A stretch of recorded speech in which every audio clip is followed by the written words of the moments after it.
Hey, welcome back to the Disney Plus Everyday Challenge, and today we have 101 Dalmatian Street, or 101 Dalmatian Street. This is a 2018 animated series.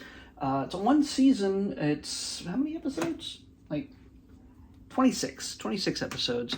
And yeah, it focuses on a more modern take on, it's a modern day take of the 101 Dalmatians. However, they have no humans. They don't live with any humans. I've only watched the one episode, and it's one of those types of things that Disney started putting out for kids with very short attention spans. It gives you 2 stories per episode, so you get an interesting little look at this. It's not early 20th century London. It is 2018. Presumably people are using cell phones and everything else, but it's still London.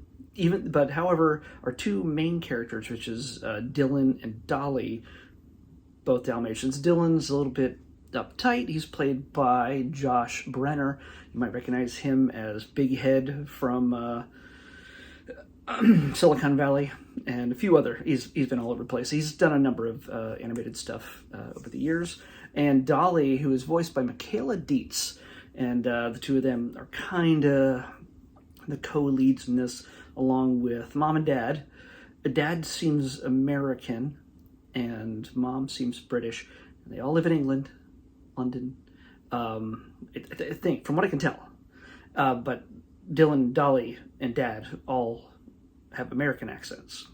So, and all the other 99 maybe more 97 technically, little kid Dalmatians, they're all adorably little British voices. So yeah, there's a ton of them. In the first half of the first episode, you get an idea of what these characters are like. Dylan, like I said, is kind of uptight. He's in charge of cleaning the house and everything else. He tries to keep everything neat.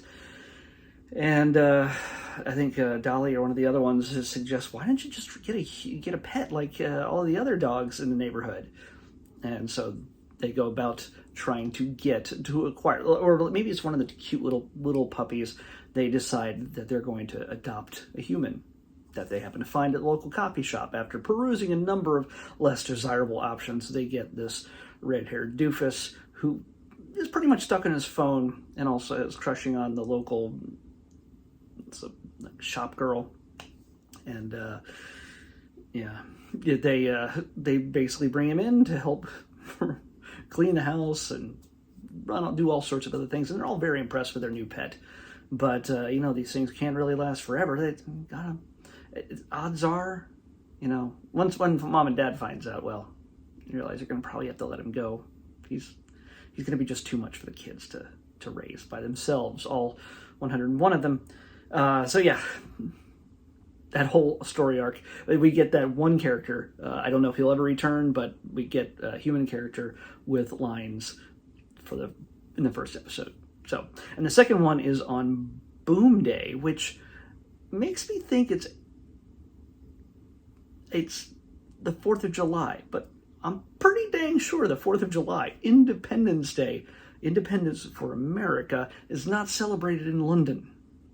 I could be wrong. They might have a similar, fireworks show just to, hey, thanks, glad you're gone, kind of thing.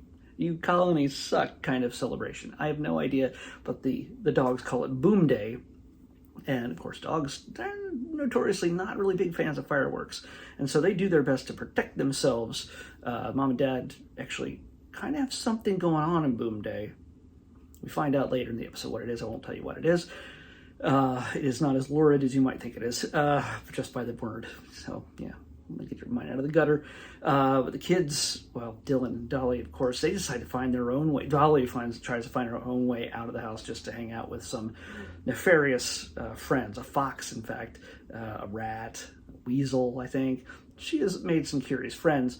And Dylan, of course, is trying to stop her, along with keeping an eye on all the other little dogs who might... Okay, my thing just sort of fell apart, sorry. Who might... I wonder why that seemed like it was really loose. Like it was really tilting far back.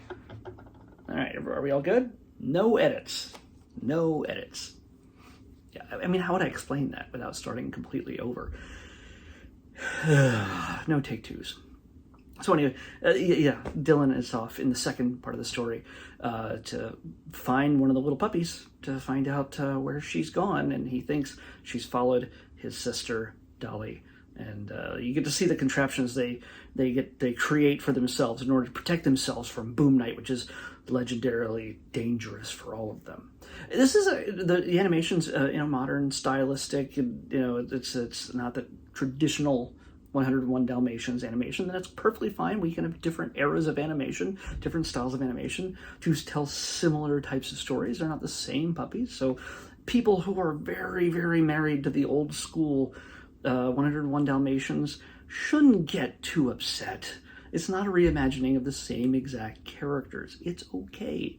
And you know what? A younger audience, they might like the older one too, but they might find something that's more reflective of them in this more modern telling, in a modern environment that the kids might find more compelling. And that's okay. Yeah. Every generation should have their own version of any cartoon that they enjoy, or any Star Wars or Marvel or whatever, any of these things. I say with Star Wars, I mean, every generation has their own first Star Wars. And you know what? When it comes to 101 Dalmatians, and this might be somebody's first 101 Dalmatians, and then they might want to look at the old one too, from the 50s. Could be fun, could be a nice way of easing kids into finding out all about and falling in love with old animation, as well as the stuff that barely keeps their attention in short bursts these days. So anyway, I think this is a fun little show. I don't know what happened that it only lasted one season, but I recommend it, especially for little kids who will probably get a kick out of it. Maybe some adults as well. It has a lot of good energy to it. It's really, it keeps moving. And so, yeah, I'd say give it a shot. It would be fun. I don't know if I'm going to watch any more of it, but I think it's the kind of thing that if I was stuck in a room with a kid who really wanted to watch this kind of thing, I'd be like, yeah, sure, let's do that. There's so much kids programming that's really annoying. That's kind of just dumbed down, and it's kind of just boring. Yeah, we're adults. We don't necessarily need to watch the same thing as kids, but you know what? If a kid wanted to watch this, I could watch it along with them and not be just wanting to punch myself in the face the entire time, like you do when you watch my videos. Let's pick tomorrow's episode. 17. 17. Don't have to scroll far for that. At all, in fact. Stop. We got a short. That makes my life so much easier tomorrow. It's I think it's one of the classic ones, one of the really old ones, starring Donald Duck. It's called All in a Nutshell. All in a Nutshell, without me whistling. All in a Nutshell. Do you feel like it might have Chip and Dale in it? I don't know.